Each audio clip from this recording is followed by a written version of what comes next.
Hello everyone, welcome back to my YouTube channel. हम लोग ICT in teaching learning process की series को कर रहे हैं। इससे पहले हमने फर्स्ट यूनिट का फर्स्ट चैप्टर जो है कॉन्सेप्ट ऑफ आईसीटी उसके बारे में पढ़ा पिछली वीडियो में। अब हम इसका सेकंड चैप्टर पढ़ेंगे, that is your national policy on ICT in school education, challenges in integrating ICT in school education. तो चलिए बिना टाइम वेस्ट किए शुरू करते हैं। अगर आपको मेरी वीडियोज़ अच्छी लगती हैं तो प्लीज़ वीडियो को लाइक कर दिया कीजिए और चैनल को सब्सक्राइब कर दिया कीजिए। इससे जो है थोड़ा मोटिवेशन मिल जाता है वीडियो बनाने के लिए। तो चलिए शुरू करते हैं।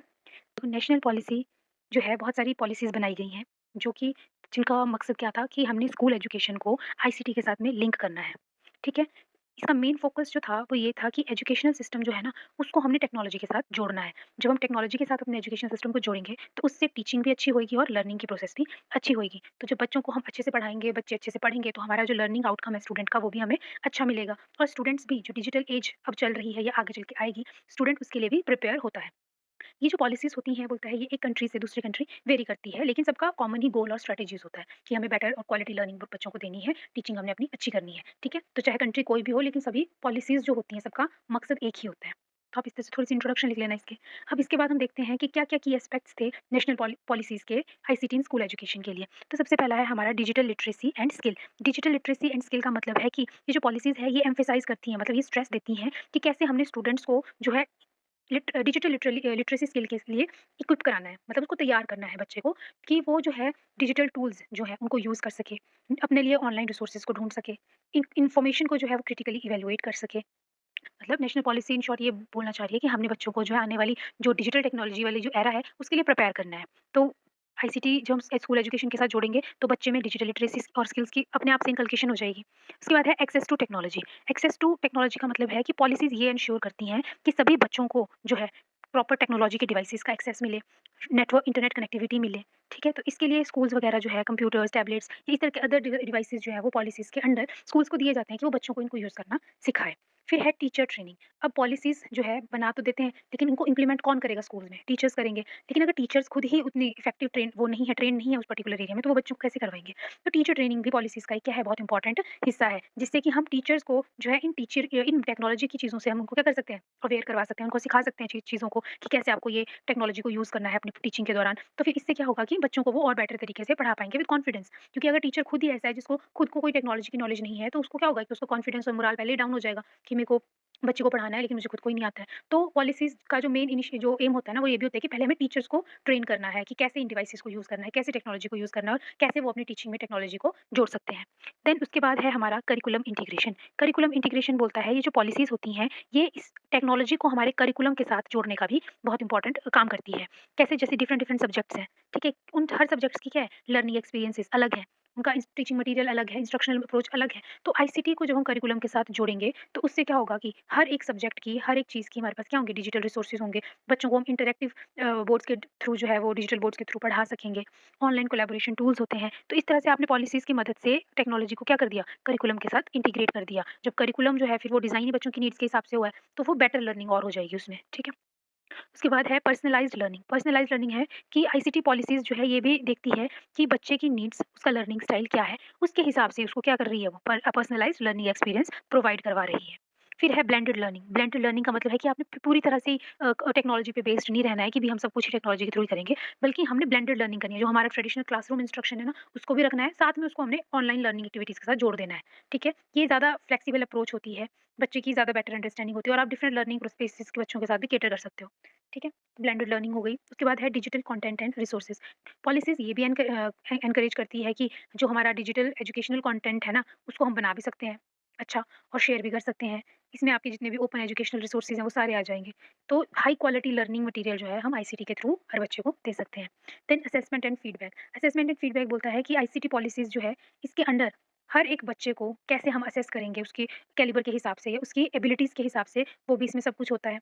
ठीक है? तो हम टेक्नोलॉजी का यूज़ करके जो बच्चे को असेसमेंट भी दे सकते हैं, उसको फीडबैक भी दे सकते हैं, बच्चे के लिए ऑनलाइन क्विज़ेज़ बना दो, डिजिटल पोर्टफोलियोज़ होते हैं, ऑटोमेटेड ग्रेडिंग सिस्टम्स होते हैं। तो ये कुछ टेक्नोलॉजी के एग्जांपल्स हैं असेसमेंट एंड फीडबैक में। Then infrastructure and technical support. Policies ये भी एंश्योर करती हैं कि स्कूल्स में एडिक्वेट टेक्निकल सपोर्ट होना चाहिए और है तो उसको फिर मेंटेन भी रखना है हमने, ताकि वो आगे वाले टाइम में भी क्या रहे, फंक्शनल रहे। तो इंफ्रास्ट्रक्चर और टेक्निकल सपोर्ट में पॉलिसीज़ बहुत इंपॉर्टेंट रोल प्ले करती हैं। Then privacy and security. बच्चे का क्योंकि हमने इतना इंपॉर्टेंट जो है डाटा डाल के रखा हुआ है अगर हमने आईसीटी ऑनलाइन उसमें, तो ये स्कूल्स की क्या बनती है, रिस्पॉन्सिबिलिटी बनती है कि उस डाटा की सिक्योरिटी उसकी प्राइवेसी को भी मेंटेन रखना है। ठीक है? तो ये सारी चीज़ें किसमें आती हैं? पॉलिसीज़ में आती हैं। उसके बाद है equity and inclusion. Equity and inclusion है कि पॉलिसी ये भी एम्फसाइज़ करती है कि हमने हर बच्चे को एक जैसे ही रिसोर्सेज़ देने हैं, एक जैसे ही एक्सेस देना है टेक्नोलॉजी का, रिगार्डलेस कि उनका सोशियो इकोनॉमिक बैकग्राउंड कैसा है, उनकी एबिलिटीज़ या फिर डिसेबिलिटीज़ कैसी हैं। Then research and evaluation. बहुत सारी पॉलिसीज़ जो होती हैं, अभी भी उनमें काम चला रहता है कि और कैसे आईसीटी को हम एजुकेशन के साथ जोड़ के और इफेक्टिव बना सकते हैं फ्यूचर के लिए। ठीक है? तो अभी भी रिसर्च एंड इवैल्यूएशन इसमें चल ही रही है कि क्या-क्या इसमें खामियाँ हैं जो हमें इम्प्रूव करनी है, कैसे आगे चल के ये नई जो डिमांडिंग नीड्स हैं, ठीक है, वो उनको कैसे पूरा करेंगे, तो ये सब कुछ आ जाएगा इसमें। देन बोलता है जो नेशनल पॉलिसीज़ हैं, ठीक है, वो भी टाइम टू टाइम जैसे-जैसे बच्चों की नीड्स बढ़ती हैं, एजुकेशनल नीड्स बदलती रहती हैं, टेक्नोलॉजी भी टाइम-टाइम पे बदलती रहती है, तो नेशनल पॉलिसीज़ भी क्या करती रहती हैं अपने आप को इवॉल्व करती रहती हैं time to time. These policies are typically developed in consultation. जो ये पॉलिसीज़ होती है ना, ये कौन बनाता है आपका? ये बनाते हैं आपके कोई एजुकेटर है, एक्सपर्ट है, पेरेंट्स हैं या कोई और स्टेक होल्डर है क इसमें एजुकेशन सिस्टम में, वो इन सब ये सब मिलकर जो है ये नेशनल पॉलिसीज़ को बनाते हैं। अब चैलेंजेस क्या हैं कि क्यों मुश्किल है आईसीटी को स्कूल एजुकेशन में इन्वॉल्व करना? तो integrating ICT in school education can bring about numerous benefits, but it also comes with its fair share of challenges. Some of the key challenges associated with the integrating ICT in school education includes this and this. बोलते हैं फायदे तो बहुत सारे हैं ICT के school education में add करने के, लेकिन साथ साथ में बहुत सारे चैलेंजेस भी हैं जिसकी वजह से आईसीटी को स्कूल एजुकेशन के साथ इंटीग्रेट करने में बड़ी दिक्कत आती है। जैसे सबसे पहला है infrastructure and access. Infrastructure and access है कि सारे के सारे स्कूल्स जो होते हैं इस तरह से वो उनका इंफ्रास्ट्रक्चर आईसीटी इंटीग्रेशन को सपोर्ट करता ही हो, उनके पास इंटरनेट कनेक्शन हो या जो भी उनके कंप्यूटर्स हैं वो अप टू डेट हो, रिलायबल हो, उनके पास अप्रोप्रिएट सॉफ्टवेयर्स हो, ठीक है? तो इस लैक ऑफ एक्सेस की वजह से जो है लर्निंग अपॉर्च्युनिटीज़ बच्चों को नहीं मिल पाती हैं। Then there is digital divide. Digital divide बोलता है कि स्कूल्स में तो आपको आईसीटी रिसोर्सेज़ मिल जाएँगे, लेकिन कुछ बच्चे जो हैं जो कि इकोनॉमिकली डिसएडवांटेज्ड हैं या एक बहुत पुअर बैकग्राउंड से बिलॉन्ग करते हैं, तो उनको घरों में इस तरह का एक्सेस नहीं मिलता है, जिसकी वजह से मुश्किल हो जाता है कि चीज़ों को और जिनके पास रिसोर्सेज़ हैं वो तो पढ़ लेंगे घर पर आकर भी, लेकिन जिनके पास नहीं है, उनको जो है वो एजुकेशन में डिफिकल्टी आती है, वो इनइक्वालिटी फील होती है उनको वहाँ पे। Then teacher training and capacity. तो teacher often need training and professional development, मैंने आपको बताया, क्योंकि टीचर्स भी क्या है इस न्यू मेथड के लिए भी नए हैं, अनप्रिपेयर्ड हैं, तो उनको भी हमें क्या करना पड़ेगा, ट्रेन करना पड़ेगा ताकि वो भी क्या कर सकें, इस प्रोसेस को अच्छे से करवा सकें बच्चों को। Then resistance to change. कुछ एजुकेटर्स ऐसे हैं जो कि क्या बोलते हैं कि हमें पुराने तरीके से ही पढ़ाना है, जो हम ट्रेडिशनल टीचिंग मेथड यूज़ कर रहे हैं क्योंकि वो उसमें बिल्कुल अडेप्ट हो चुके हैं और अब वो उस शेल से बाहर नहीं आना चाहते हैं और वो कुछ सीखना भी नहीं चाहते, उनको डर होता है क्योंकि उनको टेक्नोलॉजी की इतनी नॉलेज नहीं है, तो वो ये चेंज चाहते ही नहीं है, ठीक है? तो इस तरह से भी होता है कि कुछ एजुकेटर्स जो हैं वही नहीं लाने दे रहे हैं चेंज को। Then content quality. तो ज़रूरी नहीं है डिजिटल एजुकेशन कंटेंट जो आपको मिल रहा है वो सारा क्वालिटी कंटेंट ही हो, क्योंकि आज की डेट में हर कोई जो है अपना कंटेंट अपलोड करता है, तो वो कोई गारंटी नहीं है कि जो भी कंटेंट उसमें पड़ा है वो पूरा का पूरा वैलिड है, रिलायबल है कि नहीं है। और साथ में ये जो भी आपका करिकुलम है उसके हिसाब से भी वो रिसोर्सेज वहाँ पर प्रेजेंट है कि नहीं है, तो उसके लिए भी बड़ी मुश्किल आती है, तो कंटेंट क्वालिटी भी एक इशू है। देन पैडागोजिकल शिफ्ट ये है कि जब हम आईसीटी को इंटीग्रेट कर देते हैं ना अपनी टीचिंग अप्रोच में, तो जो हमारा पुराना लेक्चर बेस्ड मेथड होता है उसको हम शिफ्ट कर ले रहे हैं किसमें, न्यू टेक्नोलॉजी बेस्ड टीचिंग में, जहाँ पे भी बच्चे जो हैं वो ज़्यादा इंटरेक्ट कर रहे हैं और जो ये टीचिंग है ये स्टूडेंट सेंटर्ड हो रही है। तो इस तरह से जो शिफ्ट हो रहा है ना, एक पुराना ट्रेडिशनल जो टीचिंग मेथड था उससे नए जो टेक्नोलॉजिकल टीचिंग मेथड है उसमें, तो उसकी वजह से कहीं न कहीं टीचर्स को भी क्या हो रहा है, बहुत ज़्यादा दिक्कत आ रही है, उनके लिए भी एक चैलेंज है। फिर maintenance and sustainability. Maintenance and sustainability बोलता है कि आईसीटी रिसोर्सेज़ तो लगा तो देंगे स्कूल वाले, लेकिन उनको मेंटेन रखना, उनको अप टू डेट रखना, ठीक है? ये सारी चीज़ों में भी स्कूल्स को क्या करना पड़ता है, स्ट्रगल करना पड़ता है, क्योंकि वो मेंटेन नहीं रख पाते, इनको अप टू डेट नहीं रख पाते time to time. Then security and privacy privacy. तो स्टोरिंग, क्योंकि डाटा स्टोर करते हैं ये स्टूडेंट्स का इतना ज़्यादा इस ऑनलाइन प्लेटफॉर्म में, तो उनकी सिक्योरिटी और उनकी प्राइवेसी का भी एक इश्यू रहता है, ठीक है? क्योंकि बच्चों का इतनी सेंसिटिव इन्फॉर्मेशन इसमें प्रेजेंट है, तो वो जो है उसको प्राइवेट रखना, उसको मेंटेन रखना भी उनके लिए काफ़ी चैलेंजिंग काम होता है। Then distraction and misuse. तो क्योंकि टेक्नोलॉजी इसको है नहीं, बच्चे सिर्फ लर्निंग के लिए यूज़ कर रहे हैं, तो ये कहीं न कहीं डिस्ट्रैक्शन भी है बच्चों के लिए, ठीक है? तो एक रीज़न ये हो गया। फिर उसके बाद कॉस्ट की, पहले तो इंटीग्रेट करवाना है आईसीटी को, वो भी कॉस्टली है। उसके हार्डवेयर है, सॉफ्टवेयर के लाइसेंसेस लेने होते हैं, वो इतने महँगे होते हैं, उनके अपडेट्स इतने महँगे होते हैं और ट्रेनिंग के लिए पैसे लगते हैं। तो ये ऑल एंड ऑल सारा जो है प्रोसेस है ना, काफ़ी ज़्यादा कॉस्टली है और कई बार स्कूल्स जो है ना इनको अफोर्ड नहीं कर पाते हैं। फिर limited research and evidence. Limited research and evidence बोलता है जो इफेक्टिवनेस है सर्टेन आईसीटी टूल्स की और स्ट्रैटेजीज़ की, वो अभी भी इम्प्रूव हो रही है। ऐसा नहीं है कि भई जो आपको अभी मिल गया वो बस फाइल फुल एंड फ्लेज्ड वही है, ठीक है? तो अभी भी स्टिल उसमें क्या चल रही है, ऑनगोइंग रिसर्च चल रही है कि कैसे उसको और इम्प्रूव किया जा सकता है। देन करिकुलम अलाइनमेंट है कि जो आप जब आप आईसीटी को इंटीग्रेट कर रहे हो अपने करिकुलम के साथ, तो जो हमारा एजुकेशनल गोल है ना, हमने उसके साथ भी आईसीटी को रखना है। ये एंश्योर करना है कि जो भी हम टेक्नोलॉजी के थ्रू उनको लर्निंग एक्सपीरियंस दे रहे हैं, क्या वो हमारे करिकुलम प्लानिंग के हिसाब से है और कोई चीज़ ऐसी तो नहीं है जो बच्चों को वहाँ पे डिस्ट्रैक्ट कर रही है। ठीक है? तो ये चीज़ें हो गई। देन चैलेंजिंग टेक्नोलॉजीज़, क्योंकि नेचर जो है टेक्नोलॉजी का वो कैसा है, रैपिडली इवॉल्विंग है, चेंज होता जा रहा है। जैसे-जैसे अब आज के लिए कोई चीज़ है वो थोड़े टाइम के बाद वो क्या हो जाएगी, आउटडेटेड हो जाएगी। तो जो आज में ट्रेंड चल रहा है, आगे जाके वो क्या हो जाएगी, आउटडेटेड हो जाएगी। तो इस तरह से जो स्कूल में अगर हम टेक्नोलॉजी को इंक्लूड कर भी देते हैं, तो वो टाइम टू टाइम जो है वो क्या हो रही होती जा रही है, आउटडेटेड होती जा रही है और कॉन्स्टेंटली चेंज होती जा रही है। तो चेंजिंग टेक्नोलॉजी है ये एक। देन टेक्निकल ग्लिचेज़, कई बार इश्यूज़ हो जाता है, सर्व या आपका कनेक्टिविटी की प्रॉब्लम हो जाती है, सॉफ्टवेयर क्रैश कर जाता है या कोई डिवाइस का ही सिस्टम खराब हो जाता है। तो इस तरह के टेक्निकल ग्लिचेज़ भी एक रीज़न है। तो इन सारे चैलेंजेस को जब हम एड्रेस करेंगे, तो उसके लिए हमारे पास एक होलिस्टिक और स्ट्रेटेजिक अप्रोच होनी चाहिए। जब school policy makers, teachers, community सब एक साथ मिलकर इन ऑब्स्टेकल्स को हटाएँगे ना, तभी हम आईसीटी को एजुकेशन में सक्सेसफुली इंट्रोड्यूस करवा सकते हैं।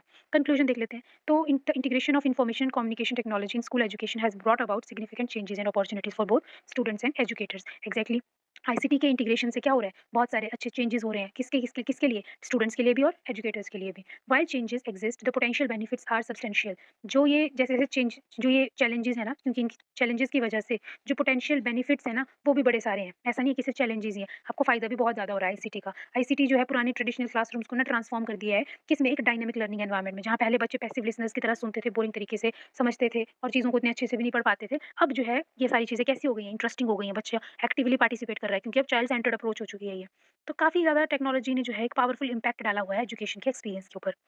अब bye incorporating ICT in education, जो हमने आईसीटी को एजुकेशन में इनकलकेट कर दिया, इनकॉर्पोरेट कर दिया, तो क्या-क्या हो रहा है देखो, लर्निंग एक्सपीरियंसेस एनहांस हो रहे हैं, बच्चे ज़्यादा अच्छे से इंटरैक्टिव वे में और एक्टिव पार्टिसिपेशन के थ्रू जो है वो पढ़ रहे हैं, उनको वेल्थी रिसोर्सेज जो है वो ऑनलाइन उनका एक्सेस मिल रहा है, वो क्लास के बाहर भी अपने पीयर्स के साथ कोलैबोरेट कर सकते हैं। देन डिजिटल लिटरेसी, मैंने आपको बताया जैसे कि हमारा मॉडर्न वर्ल्ड आगे जाके डिजिटली सारा चीज़ें होंगी, उसके लिए बच्चों को जो है और टीचर्स को जो है हम एजुकेट कर रहे हैं डिजिटल लिटरेसी करके। देन ग्लोबल कनेक्टिविटी, जो आईसीटी है वो ज्योग्राफिकल बैरियर्स थे ना, कि एक देश दूसरे देश इतना दूर था कि कोई एक दूसरे से कनेक्ट नहीं कर सकता था, तो आईसीटी ने उसको भी ब्रेक किया है। अब कोई भी बच्चा किसी भी वर्ल्ड के किसी भी एक्सपर्ट से बात कर सकता है, कहीं से भी अपना फ्रेंड बना सकता है और कल्चरल अवेयरनेस उसको मिलती रहती है, इंटरनेशनल कोलैबोरेशंस होती रहती है। तो एक तरह से ग्लोबल कनेक्टिविटी जो है वो आईसीटी ने बढ़ा दी है। एंगेजमेंट एंड मोटिवेशन, इंटरेस्टिंग है बच्चों के लिए ये चीज़ें, तो बच्चा क्या कर रहा है, इंटरेस्टिंग वे में पढ़ रहा है उस चीज़ को और मोटिवेटेड भी है, एंगेज्ड भी है, तो लर्निंग प्रोसेस जो है उसका बेटर हो रहा है। टीचर एम्पावरमेंट क्या है कि टीचर को भी बड़े सारे फ़ायदे हो रहे हैं। अलग डायनेमिक लेसन प्लान्स वो बना सकता है बच्चों को पढ़ाने के लिए क्रिएटिव से। स्टूडेंट की प्रोग्रेस का रिकॉर्ड रख सकता है, अपनी पर्सनलाइज़्ड इंस्ट्रक्शन बना सकता है। तो इस तरह से टीचर्स को भी काफ़ी ज़्यादा अपॉर्च्युनिटीज़ मिलती हैं आईसीटी से, बेटर करने की teaching. Then inclusive education, ICT जो होता है वो डाइवर्स लर्निंग नीड्स को अकोमोडेट करता है। मतलब कि हर बच्चे की एबिलिटीज़ और डिसेबिलिटीज़ के हिसाब से जो है उसमें हर एक चीज़ प्रेज़ेंट होती है, जिससे कि बच्चा जो है अपने हिसाब से इंडिविजुअलाइज़्ड लर्निंग जो है वो कर सकता है। उसके बाद क्या है, उसके बाद है प्रिपरेशन फॉर द फ्यूचर है।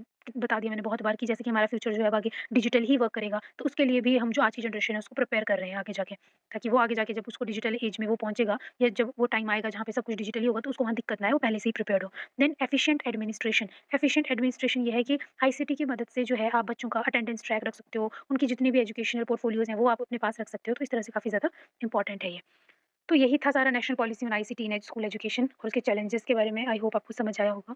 कुछ खास ऐसा समझाने वाला है नहीं इसमें, ईज़ी ही है ये, तो कर सकते हैं 1-2 बार रीडिंग मारने से। तो वीडियो अच्छी लगी हो तो वीडियो को लाइक कीजिएगा।